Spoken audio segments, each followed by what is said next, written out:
નમસ્કાર દર્શક મિત્રો, તુફાન એસબી ન્યૂઝ સાથે હું છું આપની સાથે પાયલ બામભણિયા। તો જોઈએ આજના મહત્વના સમાચારમાં।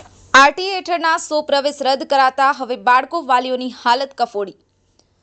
Right to education act RTI હેઠળ ઓછી આવક દર્શાવી અને ધોરણ 1 માં પ્રવેશ લેનારા 100 વિદ્યાર્થીઓના જિલ્લા શિક્ષણાધિકારીએ પ્રવેશ રદ કરી દીધા બાદ આ વિદ્યાર્થીઓનું ભાવિ ના બગડે તે માટે 3 ઓપ્શન આપવામાં આવ્યા છે। જોકે આ કાર્યવાહીના પગલે કાગળ પર ગરીબ એવા માલિતુજાર અન્ય વાલીઓમાં ફફડાટ વ્યાપી ઉઠ્યો હતો। દર વર્ષે આરટીઆઈમાં પ્રવેશ મેળવવા માટે થતી પડાપડી વચ્ચે જે વાલીઓના વાર્ષિક આવક 1.20 લાખ હોય જે તે વાલીઓના સંતાન આરટીઆઈમાં પ્રવેશ માટે હકદાર બને છે, પરંતુ ઘણા વાલીઓની આવક નિયમ મુજબ કરતાં વધુ હોવા છતાં મામલતદાર કચેરીમાંથી સેટિંગ કરાવી અને ઓછી આવકના દાખલા રજૂ કરી અને પ્રવેશ મેળવતા હોય છે। આવા વાલીઓની સ્કૂલ સંચાલકોએ કરેલી ફરિયાદ બાદ શરૂ થયેલી કાર્યવાહીના પગલે જિલ્લા શિક્ષણાધિકારીએ અલગ અલગ સ્કૂલોના 100 વિદ્યાર્થીઓના પ્રવેશ રદ કરી દીધા હતા। આ પ્રવેશ રદ કર્યા બાદ વિદ્યાર્થીઓનું ભણતર અટકે નહીં તે માટે વાલીઓને જે સ્કૂલમાં ભણે છે તે જ સ્કૂલમાં અડધા સત્રની ફી લઈ પ્રવેશ ચાલુ રાખવા જણાવ્યું છે।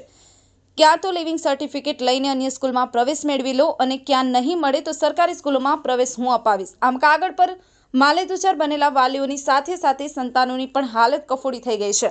Bureau chief Sunil Ganjawala, Toofan SB news, Surat. Process શરૂ છે, પરંતુ 100 કરતાં વધુ પ્રવેશ જે છે હાલ અત્યાર સુધીમાં રદ કરવામાં આવ્યા છે, જે અંગેની કાર્યવાહી થઈ ચૂકી છે। પરંતુ હજી જે શાળાઓએ ફાઇલો જમા કરાવી છે એના હિયરિંગ હાલમાં શરૂ છે, જેના પુરાવાના આધારે હિયરિંગના બાદ ચકાસણી કરતાં ડોક્યુમેન્ટની એની ચકાસણી કરતાં વાલીઓ સાથે રૂબરૂ હિયરિંગ કરતાં જાણવા મળશે તો એ વાલીઓના એડમિશન રદ કરવામાં આવશે।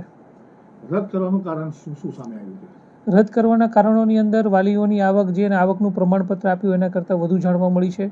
વાલી સ્વીકારે છે કે મારી આવક આટલી છે, માસિક આવક એટલી છે, મારા પત્નીની આવક એટલી છે, એટલે કુટુંબની વાર્ષિક આવક જે છે એ બતાવેલી છે એના કરતાં વધુ જોવા મળે છે, જેના આધાર પર વાલીઓના એડમિશન રદ કરવામાં આવે છે। જેની અંદર એવું પણ જાણવા મળ્યું છે કે ઘણા વાલીઓ જે છે ફોરેન ટ્રીપ પણ કરી આવ્યા હોય છે, 50-50 લાખની લોન પણ લીધેલી હોય છે, ઝીંગાના તળાવો પણ હોય છે। એટલે માલતું એમ કે જે વાલીઓની આવક વધુ છે પરંતુ ખોટા આવકના પ્રમાણપત્રો મેળવી અને પ્રવેશ લીધેલો હોય છે તે વાલીઓની આવકના આધાર પર એનું એડમિશન રદ કરીએ છીએ।